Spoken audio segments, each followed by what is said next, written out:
పెద్దలు గౌరవనీయులు పవన్ కళ్యాణ్ గారిని మాట్లాడాల్సిన కోరుతున్నాను.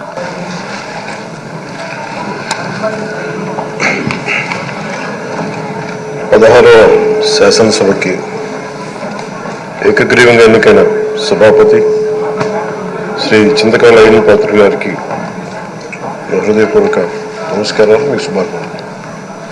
ఇది నేను మొదటిసారి అసెంబ్లీలోకి అడుగు పెట్టడం.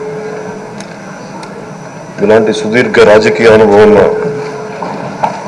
దాదాపు 7 సార్లు ఎమ్మెల్యేగాను, ఒకసారి పార్లమెంట్లో అడుగుపెట్టిన మీకు, పంచాయతీరాజ్, టెక్నికల్ ఎడ్యుకేషన్, ఫారెస్ట్, ఆర్ఎండ్బి అనేక మంత్రిత్వ శాఖల్ని సమర్థవంతంగా నిర్వహించిన మీకు ఈ సభాధ్యక్షుడు, ఈ స్పీకర్ స్థానంలో కూర్చోవడం చాలా ఆనందంగా ఉంది. ఇన్ని దశాబ్దాలు ప్రజలు రాజకీయ జీవనంలో ఎన్ని దశాబ్దాలు ప్రజలు మీ వాడి వేడి చూశారు. మీకు కోపం వస్తే ఋషికొండను చెక్కినట్టు ప్రత్యర్థులకి పదునైన ఉత్తరాంధ్ర యాసలో గుండు కొట్టేస్తారు. ఒకటే భావిస్తాం సార్, ఇకపైన మీకు తిట్టే అవకాశం లేకపోవడం. కానీ ఇక మీద సభలో ఎవరు తిడుతున్నా దాన్ని ఆఫ్ చేసే బాధ్యత మీ చేతిలో ఉంది, మీరే మైక్ ఆఫ్ చేయాలి. అంటే మా చిన్నప్పుడు నేను చూసాను, ఒకసారి అమలు చేసే అబ్బాయిని క్లాస్ రేపే చేసాము చిన్నప్పుడు మా స్కూల్లో. కానీ ఇన్నాళ్ళు ప్రజలు మీ వాడి వేడి పలుకులు, మీ ఘాటైన వాగ్ఘాటి చూశారు. ఈ రోజు నుంచి రాష్ట్ర ప్రజలు మీ హుందాతనం చూస్తారు.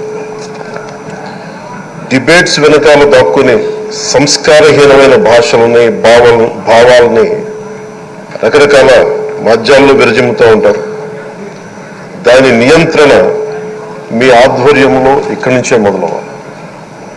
ఇందాక సభా నాయకులు గౌరవ ముఖ్యమంత్రి శ్రీ చంద్రబాబు నాయుడు గారు చెప్తారు, ఆడబిడ్డలు ఏ విధంగా నలిగిపోయారు ఈ రాష్ట్రంలో గత 5 సంవత్సరాల్లో.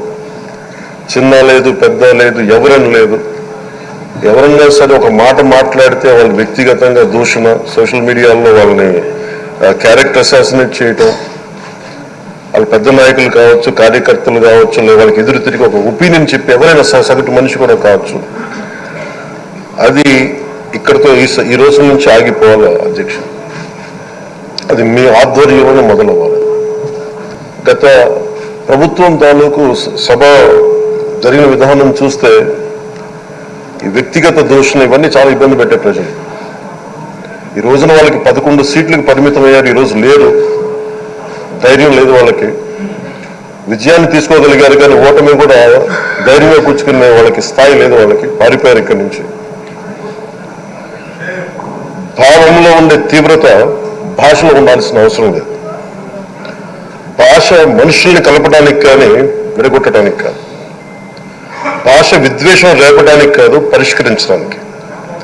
ఎంత జటిలమైన సమస్య అయినా, భయంకర సమస్య అయినా చర్చల ద్వారా పరిష్కరించుకోవడానికి కానీ వివాదం సృష్టించడానికి కాదు. ఈ సభ ఉన్నది అందుకు. కానీ మనం చూసింది వాళ్ళ దగ్గర నుంచి బూతులతోటి, వ్యక్తిగత దోషులతోటి రాష్ట్ర పురోభివృద్ధిని ఆపేశారు. అలాంటి సభ కాకుండా ఇందాక మన పెద్దలు శ్రీ గౌరవ ముఖ్యమంత్రి చంద్రబాబు గారు చెప్పినట్టుగా ఇది భవిష్యత్తుకి ఇది ఒక ప్రమాణిక, ఒక ప్రమాణం అవ్వాలి. 2047 వరకు ఇంత అద్భుతమైన స్థానంలో మనకి ఆంధ్రప్రదేశ్ తెలుగు జాతి ఉన్నత స్థాయికి వెళ్ళాలంటే ఈ రోజు మనం వేసే ప్రతి అడుగు అది భవిష్యత్ తరాలకు ఒక నిర్దేశక, ఒక టచ్ స్టోన్ గా ఉండిపోవాలి, గిట్ రాయిగా ఉండిపోవాలి. ఈ రోజున ఈ సభలో ఉన్న గౌరవ సభ్యులందరూ చట్టాలు చేయడానికి ఉన్నారు, చట్టాలు ఉల్లంఘించడానికి కాదు. విభేదించడం అంటే ద్వేషించడం కాదు, వాదించడం అంటే కొట్టుకోవడం కాదు. ఇవన్నీ విభేదించడం, వాదించడం ఇవన్నీ ప్రజాస్వామ్యానికి చాలా మౌలికమైన పునాదులు. ఆంధ్రప్రదేశ్ ఆవిర్భావం జరిగి అసలు భాషా ప్రయుక్త రాష్ట్రాల ఆవిర్భావమే మన ఆంధ్ర రాజ్యంతో మొదలైంది. అమరజీవి పొట్టి శ్రీరాములు గారి బలిదానం మీద మన రాష్ట్రం పుట్టింది. 56 రోజులు తిండి తిప్పలు తినకుండా నరకం అనిపిస్తూ ఆయన బలైపోయారు. ఆయన మరణానికి చేరువవుతూ ఆమరణ నిరాహార దీక్ష చేసిన ప్రతిరోజు మనకి దాదాపు ఈ సుదీర్ఘ 6 దశాబ్దాల కాలం 1.5 సంవత్సర కాలం అంటే ఆయన ప్రతిరోజు చావుకు చేరువవుతూ భోజనం లేకుండా ఆయన గడిపిన ప్రతిరోజు మనకి 1.5 సంవత్సర కాలం. అలాంటి నేపథ్యంలో అలాంటి మహోన్నతుడు శ్రీ పొట్టి శ్రీరాములు గారి త్యాగాన్ని కనుక మనం ఈ సభలో ప్రజా సంక్షేమం కోసం మాత్రమే చర్చలు జరగాలి, వాదోపవాదాలు హద్దులు దాటకుండా ఉండాలి, వ్యక్తిగత దూషణకి తావివ్వకుండా ఉండాలి. అలా కాకుండా గత ప్రభుత్వం లాగే ఈ సభని తిట్లకి బూతులకి కొట్లాటకి వాడితే ప్రతి నిమిషం పొట్టి శ్రీరాములు గారి బలిదానాన్ని అవమానం చేసినట్టే. ఒక గొప్పవాడు ఒక మహానుభావుడు బతికినప్పుడు మాత్రమే కాదు, చనిపోయిన తర్వాత కూడా కొన్ని తరాలు ఉపయోగపడతారని నిరూపిస్తారు.